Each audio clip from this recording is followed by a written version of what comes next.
For me to act like that's the difference, I would be a hypocrite and I would be a liar and I would be just dishonest, because you look at him and he just exudes hard work and consistency. He exudes dedication. So I was watching this Mr. Beast video, right? And in the Mr. Beast video, he just dropped it a couple days ago. Like, you might be watching it a little later, but it's relatively new. So if I'm spoiling it, my apologies. Go watch his latest video or whatever. But he was flying in like the world's cheapest plane to the world's most expensive tickets or whatever. And the more he went up in scale, you saw like the differences. It was a nice video. I'm not gonna lie, it was a nice video. And I'm not used to the Mr. Beast type of video, but as I was watching the video, I was kind of captivated. You know what I'm saying? Like, I know that's the point of a video, but I was captivated because I'm like, the level of detail in every single thing he does, it was so masterful. It's like not a moment was wasted. It's like seeing someone fighting whatever sport. Like, mixed martial arts is one thing, but like even in like football or basketball or soccer, you could watch an athlete and just like how they move, how they're operating, you just like, whoa, this person does not waste a single movement. They're very efficient with how they move about on the court, on the field, and it helps them elevate their game. And it was similar to that. I'm watching a video, and like, now that I make videos, I always make like mental notes of like, what am I seeing? What's making his production good? Most people are like consuming it like, oh, what are they gonna do next? I'm like, so they got a person in there with a camera. You know what I'm saying? Like, someone got stuck in a bathroom, like his friends pranked them and locked them in a bathroom in one of the planes. He's never getting out. Planes had crazy bathrooms, by the way. There's a seat in the bathroom, dude. They was taking showers at high altitudes. There was one where, bro, I ain't even know you could not strap on your seatbelt when the plane is like taking off. You know what I'm saying? But once you start getting to certain levels of luxury, I guess you could just get away with stuff like that. It's quite something when you got bread. You can do whatever you want, whenever. But anyway, I digress. As they was going through the video, I'm watching, I'm over here like, okay, I'm paying attention to what it is that they doing.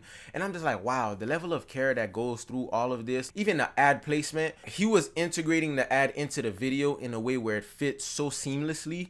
It was kind of impressive. It's like truly beautiful to watch. I was not even just watching it from like a fan's perspective. I don't even watch Mr. Beast videos like that. I'm not even a fan of Mr. Beast like that. That's probably like the second video all time that I watch.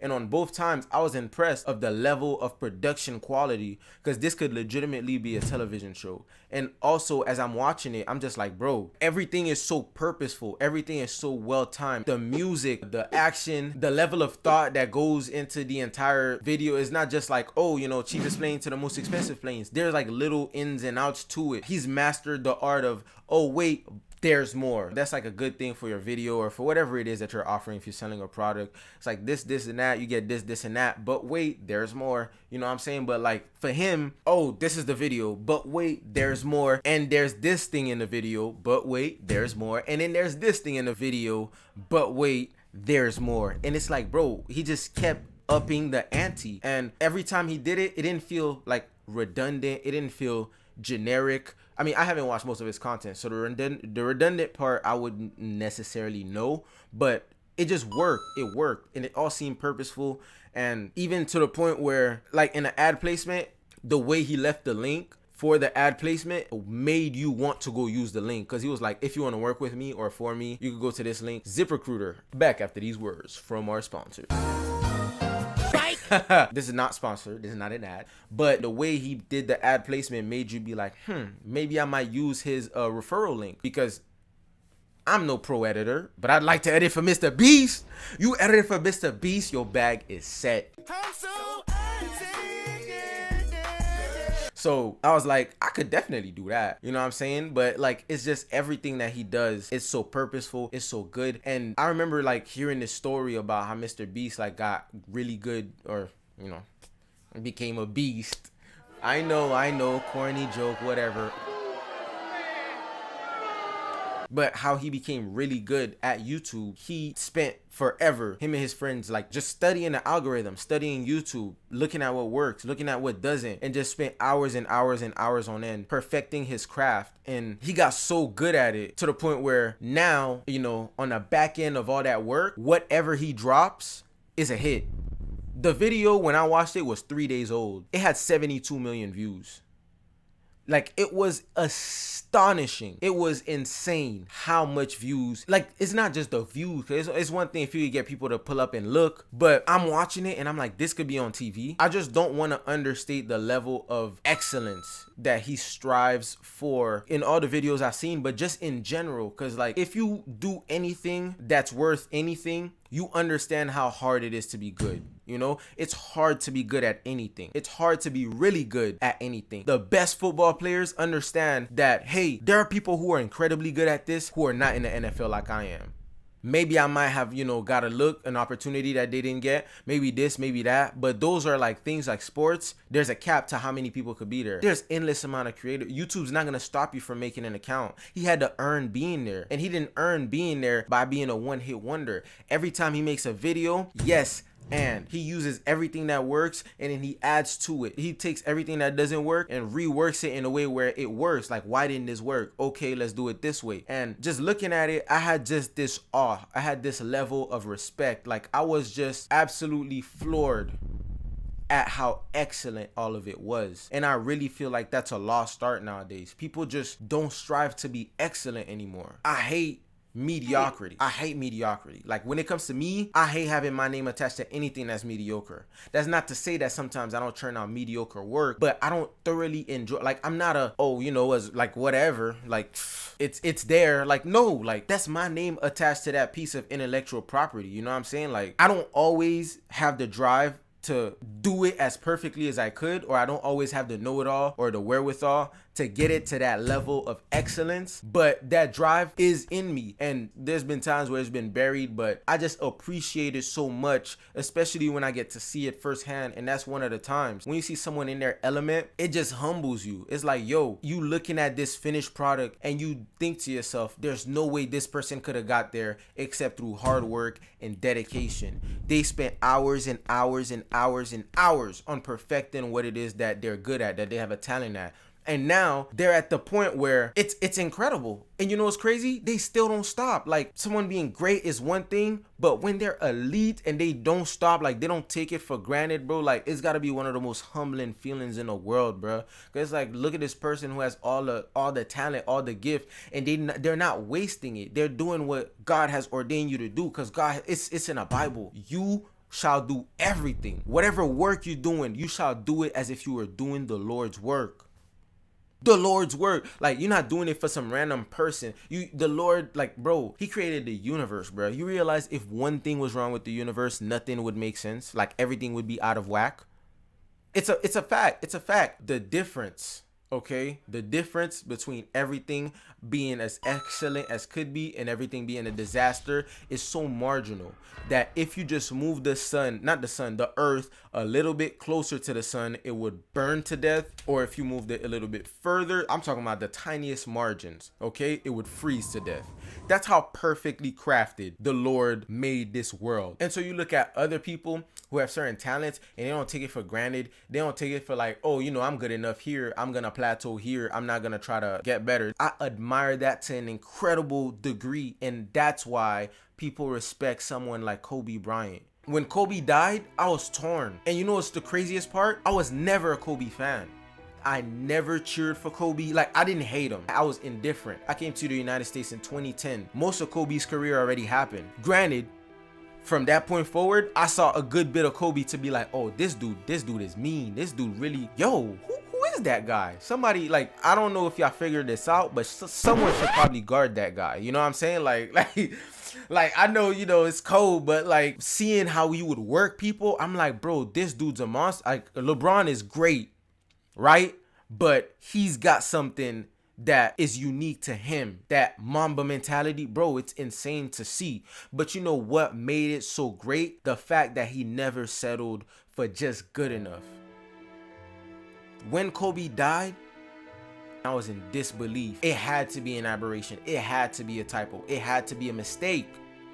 Because there's no way a man this great could go out like that. He ain't even old.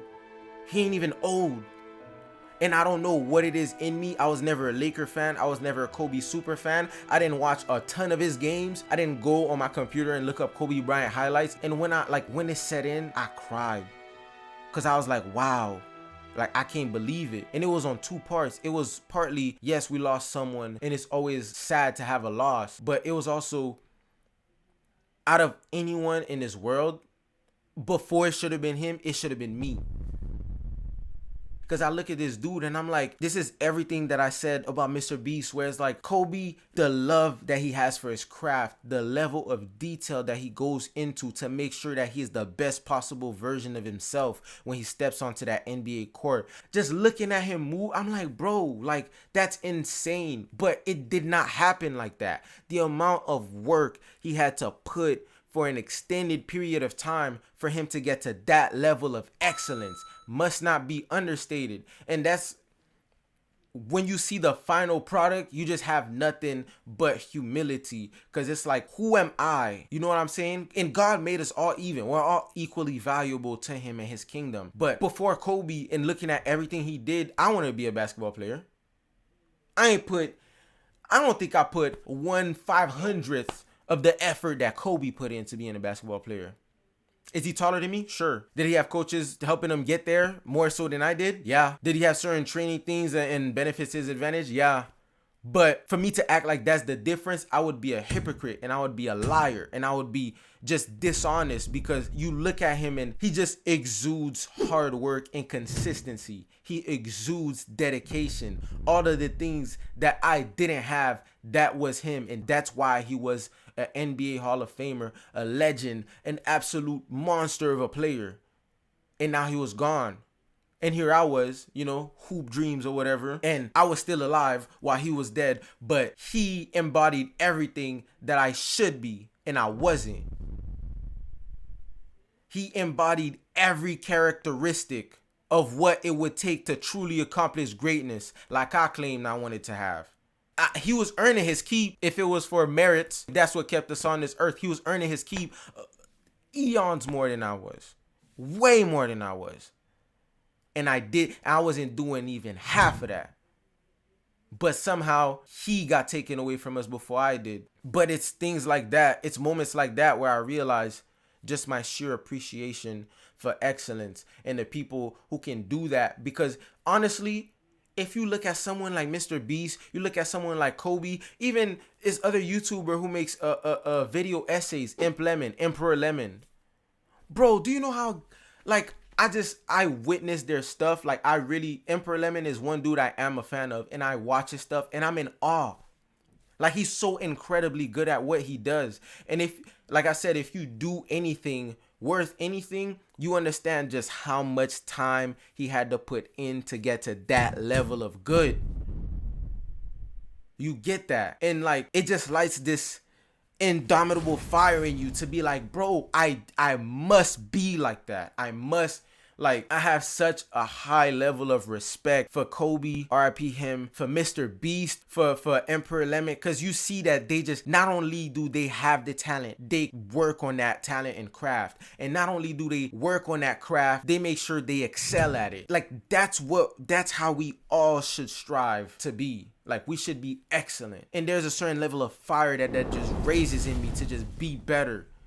Because, like, I have to be honest with myself. As opposed to that, I am painfully mediocre.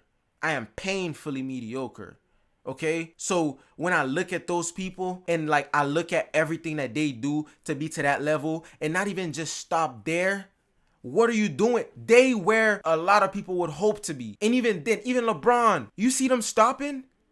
Tom Brady, the TB12 diet, bro, by the time he won 4 rings, he ain't have to do that. But he understood I have a gift and I gotta cultivate it. I want to do that. I want to be excellent. I want to do everything in my power to use this gift to the best of my ability. Because God didn't give me this for nothing. He didn't give me this for nothing. And so when I look at Mr. Beast in this video, by the time it's towards the end, he got a $500,000 plane. Bro, beautiful video from start to finish. You should be done. I should just be clapping, being like, wow, what a great video. No, he said, I'm not gonna be selfish. I'm gonna share this with y'all. He had his crew with him and he invited 12 more people. He like, all expenses paid, 2-day Disney trip. It's on me. I got the bread. I'm making the video. It's on me. I'm gonna repay y'all. Like, this is literally not just because of the money. This is the value that it'll add to people's lives. And it's not just the people that's on that plane, because I'm looking at that and I'm at home and I've never met Mr. Beast. And even if I never do, that right there impacted me. And he said, but wait, there's more. But wait, there's more. After he did all of that and had a blast, this is the part where it really moved me. Because out of all the things he didn't have to do, that one was the biggest one. And some people may argue, and to some people that think this is self-evident, you just got a lot of nerve, because a lot of people would not go to this extent. But after all he did, he said it was a little black screen where he just wrote a little script. In the video that I did, I traveled a lot because I used a lot of planes. So because of that video, to, I guess, pay back my carbon footprint, I'm going to plant 100,000 trees. And that right there, that's why I tip my hat off, because I'm like, bro, what am I doing? What are we doing? What are you doing? We should not strive for mediocrity. I don't even think you strive for mediocrity. You just kind of coast there. We should strive for excellence. Because you being excellent is not just for you. You're using the talent God gave you, and it's going to bear a lot of fruit in your life, but you have no idea who you could impact with that. Kobe being excellent impacted me. Emperor Lemon being excellent in his video essays impacted me. Mr. Beast being excellent in his vlogs impacted me. And now I have this burning fire within me to be excellent also. You don't know who you will impact. You don't know who you will have a positive effect on. Do not let whatever your calling is, do not let whatever your inclination is go to waste, okay? Aim to be excellent. Not tomorrow, not after you watch the video after this, today. And understand, it's not a day's worth of work. So this is not a thing like a one-off. You have to be excellent in life. You don't just adopt it, it's something that you do. And so if you always do stuff and you're like, I'ma just kind of do it to get by, get rid of that attitude right now. Get an attitude of excellence, because you don't know who you're gonna impact, and the Lord is going to reward you. He is going to reward you. Okay? And it's not just a blessing for you, it's a blessing for others around you that you wouldn't even know you could bless like that. So don't be selfish with your gift. Be excellent. Anywho, just had this on my mind. Just wanted to say it. Just wanted to share this little nugget with you, you know what I'm saying? If you enjoyed the video, please leave a like and subscribe. I really appreciate it, and it'll help the channel grow. And talk to me in the comments. Tell me who is excellent in your eyes, that impacts you, that makes you want to be excellent. Anyway, it's been your boy Young Bunna, and I don't even know if I did my intro, but I'll holla at you.